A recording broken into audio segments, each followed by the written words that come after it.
Hello everyone and welcome. Thank you for joining me today on Storytime 365.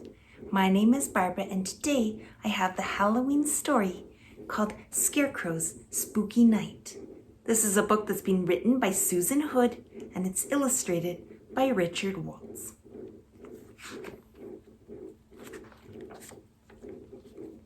Once there was a scarecrow named Jack. It was Jack's job to keep the crows and rabbits away from the farmer's vegetables. However, he loved to scare the animals just for the fun of it. He even picked on the shy spiders and little ladybugs who weren't doing any harm. But Jack became bored with scaring the animals who wandered into his field. He longed to sneak up on the dogs who barked at him and the cats who sunned themselves on his fence. He especially wanted to scare the little children who passed his field on their way to school because they didn't seem to be a bit afraid of him. One little girl even smiled and waved to him as she passed. "How I wish I could get down from here," he grumbled. "Then they'd be scared of me." One windy night when the moon was full, he got his wish. The rope that held him to his post was old and frayed. The wind tugged on the rope, pulling it back and forth until it suddenly broke. "Hooray, I'm free!" Jack cried as he dropped to the ground. The wind howled and an owl hooted as Jack ran out of the field and down the street. "It's a spooky night," he thought to himself, "perfect for scaring up trouble." The trees swayed and cast eerie shadows up and down the street. Snap! A branch cracked and leaves rustled. Jack turned to see where the noise was coming from. Jack did not scare easily, but what he saw made him jump. Up the road, not more than a block away, a ghost was moving through the darkness. There were 3 of them, in fact. Jack quickly hid in a bush. The ghosts drifted closer and closer. Jack held his breath, careful not to make a sound. Slowly, the ghosts floated past and turned towards an old stone house. A massive wooden door opened and banged shut as the ghosts went inside. A haunted house, Jack thought. He hurried away before any more ghosts could come along. The moon was now high in the sky and it shone like a huge orange pumpkin. The houses along the street were dark and shadowy. Most were lit only by flickering lanterns that seemed to have faces that blinked and grinned wickedly. "It's just my imagination," Jack said to himself, still nervous from seeing the ghosts. He shivered with fright and kept walking. Jack turned a corner and gasped. Lurching down the street was a gruesome, 2-headed monster. It had spikes down its back and a long tail that dragged through the leaves lining the side of the road. It was moaning hideously as it staggered closer and closer. Jack dove behind a tree, and not a moment too soon, the monster lumbered past and turned up a driveway to a house covered with cobwebs.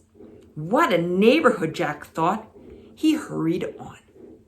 Finally, Jack saw what he was looking for. One of the children who passed him every morning on her way to school. Dressed all in pink, she was sitting on the front steps of a nearby house. Jack sneaked up and crouched below the porch railing. He was about to pop up, wave his arms, and shout "boo" in his spookiest voice when the door slammed. Jack looked up to see a 6-foot-tall vampire baring his fangs. Jack fell back against the porch. Fortunately, the vampire and the ballerina didn't see him. They headed down the porch steps and off into the night. But Jack's troubles were not over. When he bumped against the porch, a jack-o'-lantern on the railing above his head started to wobble. Plunk! The jack-o'-lantern fell, landing right on Jack's head. "Arrgh!" cried a startled Jack. A dog started barking inside the house. The front door opened and shut, and then Jack heard the dog's low growl in his ear. It was all too much for him. Scared silly, Jack leaped to his feet and started to run. Twisting and turning, Jack tugged and tugged on the pumpkin as he ran, trying to pull it off his head. It felt wet and slimy against his face, and he could barely see through the eye holes that had been carved in the shell. Jack stumbled over a tree root and banged into an old oak tree. The blow cracked the pumpkin. To Jack's relief, the pumpkin split into pieces and fell to the ground. Jack felt a bit dazed, but he got to his feet and kept running. He ran and ran, away from the tree, away from the houses, away from the streets. Before long, he was back at his own field. He leaped over the fence and wrapped his arms around his old post. Safe at home at last, he trembled long into the night. The next morning, Jack was surprised to find himself once again tied securely to his post. The world around him was just as it had been. Dogs barked, cats sat in the sun, and children skipped to school. There were no ghosts, no two-headed monsters, no vampires. It was a dream, a nightmare, Jack thought with a sigh of relief.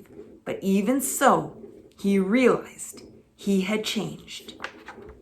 Jack knew now that it simply wasn't nice to scare your friends and neighbors. He stopped being a bully and was friendly to all who came into his field. He said good morning to the spiders and good day to the ladybugs. When the rabbits tried to nibble the farmer's lettuce, he said, "Excuse me, please don't eat that. It belongs to the farmer." He asked so politely that the rabbits felt a little guilty. They said, "Certainly, so sorry," and hopped away to join their friends munching on a smashed pumpkin under the old oak tree. Jack smiled contentedly, happy to be safe and sound in his own field. And from that Halloween on, Jack never thought about leaving his post again. Thank you for sharing today's story with me. I hope you enjoyed it. If you haven't already done so, please remember to like and subscribe, and I hope to see you very soon for another story. Bye!